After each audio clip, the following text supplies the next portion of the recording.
Um adolescente de 16 anos está em coma após ser agredido por causa de um chiclete em Vicente Pires, no Distrito Federal.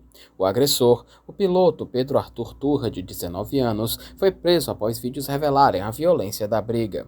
A vítima sofreu traumatismo craniano e uma parada cardiorrespiratória de 12 minutos. Em um desabafo emocionante, o pai do jovem afirmou que a família vive um desespero surreal e que a recuperação do filho agora depende de um milagre.